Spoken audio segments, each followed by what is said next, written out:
اعوذ باللہ من الشیطان الرجیم بسم اللہ الرحمن الرحیم۔ میرا نام میاں علی سرور ہے اور یہ میرا آفیشیل یوٹیوب چینل ہے۔ اللہم صلی وسلم و بارک علی محمد و آلہ و صحبہ الف مرات۔ میرے پیارے بہن بھائی اور بچوں، السلام علیکم ورحمۃ اللہ وبرکاتہ۔ اصل میں یہ جو میں ویڈیو آپ کے سامنے پیش کرتا ہوں، مقصد صرف اور صرف یہ ہے کہ اللہ راضی ہو جائے، اور اس کے علاوہ ہمارے بچوں کو یا ہمارے بہن بھائیوں کو یا مجھے میرے سمیت سب کو کوئی اچھی بات اس مضمون سے مل جائے اور اس پہ وہ عمل کر لیں، تو یہ ایک صدقہ جاریہ ہے، جس کے لیے میرا مقصد صرف ویڈیو کا یہ ہے اور کوئی مقصد نہیں ہے، بس یہ آپ سمجھ لیں۔ اور اگر کوئی غلطی ہو جائے تو آپ بھی دعا کریں میرے لیے کہ اللہ مجھے معاف کرے۔ نیت میری یہی ہے کہ اللہ راضی ہو جائے۔ تو آج میں آپ کو ایک واقعہ سناتا ہوں۔ ایک اللہ والے بزرگ تھے اور وہ جو ہے کہیں سے گزر رہے تھے، تو وہ سفر کی غرض سے عیسائیوں کی ایک بستی کے قریب سے گزر رہے تھے۔ اس بستی کے اوپر صلیبیں لٹک رہی تھیں، اور تھوڑی دیر بعد وہ ایک کنویں پر عصر کی نماز ادا کرنے کے لیے وضو کرنے کے لیے گئے۔ وہاں ایک لڑکی پہ نظر پڑی اور لڑکی نہایت خوبصورت تھی۔ شیخ صاحب کے دل پر چھا گئی، معاف کرنا، شیخ صاحب کا سینہ وہیں خالی ہو گیا۔ بحکم الہی اللہ تعالیٰ شیخ صاحب سے ہر چیز چھین لی۔ اللہ تعالیٰ نے اپنے مریدین سے کہنے لگے، جاؤ واپس چلے جاؤ، میں ادھر جاتا ہوں جدھر یہ لڑکی گئی ہے، اور میں اس کی تلاش میں جاؤں گا۔ مریدین نے رونا شروع کر دیا، کہنے لگے، شیخ صاحب آپ کیا کر رہے ہیں؟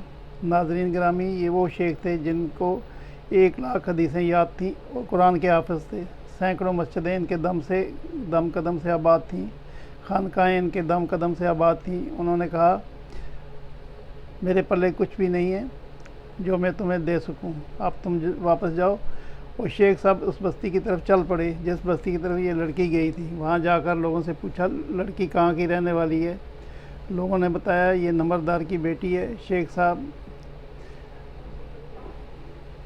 سیدھے کہنے لگے، وہ اس نمبردار کے گھر گئے، اس سے کہنے لگے، تم اپنی بیٹی کا نکاح میرے سے کر دو۔ نمبردار نے کہا، مجھے کوئی اعتراض نہیں، تم یہاں رہو، ہماری خدمت کرو، اور جب تک آپس میں واقفیت ہو جائے گی تو آپ کا نکاح اپنی لڑکی کے ساتھ کر دوں گا۔ چنانچہ شیخ صاحب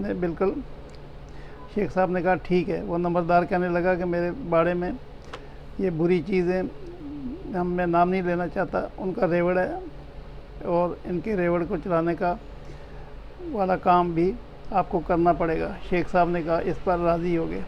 اللہ اکبر۔ شیخ صاحب کہنے لگے، ہاں میں اس کی خدمت کروں گا۔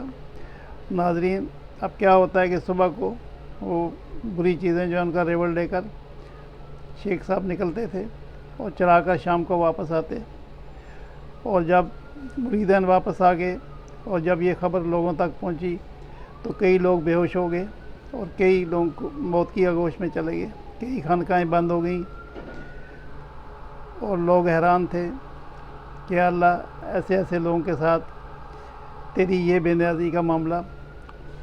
1 سال اسی طرح گزر گیا۔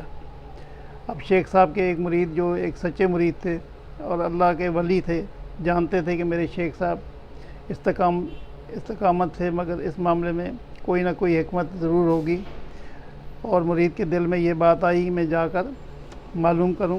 چنانچہ اس بستی کی طرف چل پڑے۔ جب بستی میں پہنچے تو لوگوں سے پوچھا کہ میرے شیخ کدھر ہیں؟ انہوں نے کہا، وہ وہاں جنگل میں جا کر دیکھو، وہ بری چیز چرا رہے ہیں، جانور چرا رہے ہیں۔ جب وہاں گئے تو کیا دیکھتے ہیں کہ وہی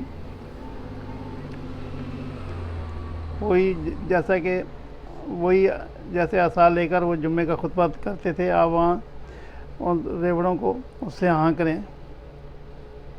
مرید نے پوچھا کہ آپ کو قرآن کے حافظ تھے، آپ بتائیے کیا آپ کو قرآن یاد ہے؟ فرمانے لگے، قرآن یاد نہیں، صرف ایک آیت یاد ہے، اور سوچ کر کہنے لگے، وہ آیت یہ ہے۔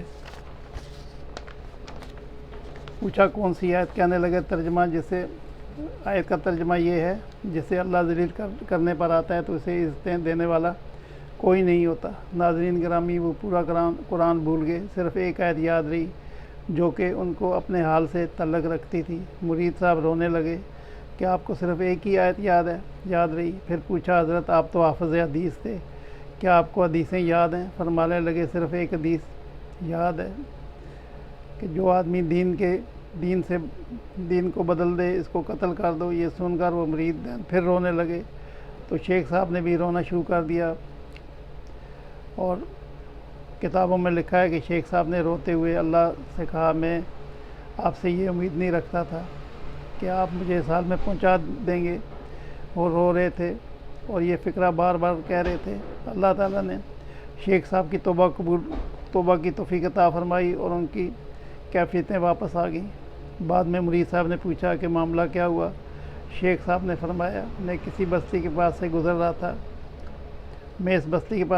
تھا، کہ میں نے سلیبیں لٹکی ہوئی دیکھیں، تو میرے دل میں خیال آیا کہ یہ کیسے کم عقل لوگ ہیں، بے وقوف لوگ ہیں جو اللہ کے ساتھ کسی کو شریک ٹھہراتے ہیں۔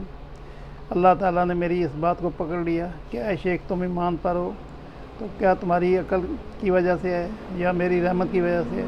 یہ تمہارا کمال نہیں ہے، یہ تو میرا کمال ہے کہ میں نے تمہیں ایمان پر باقی رکھا ہوا ہے۔ اللہ تعالیٰ نے ایمان کا معاملہ سینے سے نکال لیا۔ اب دیکھتے ہیں تم اپنی عقل پر کتنا ناز کرتے ہو، تم نے یہ لفظ کیوں استعمال کیا؟ تمہیں یہ کہنا چاہیے تھا کہ یا اللہ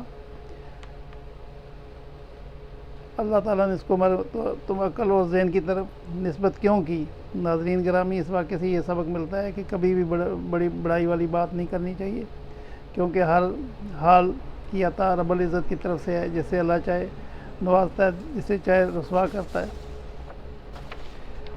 اللہ چاہے جسے نوازتا ہے اور جسے چاہے رسوا کرتا ہے۔ اگر کوئی نماز پڑھتا ہے تو یہ اللہ کی عطا ہے، اس میں وہ نماز پڑھنے والے کا کوئی کمال نہیں ہے۔ اگر کوئی نماز نہیں پڑھتا تو اللہ تعالیٰ نے اس کو توفیق ہی نہیں دی۔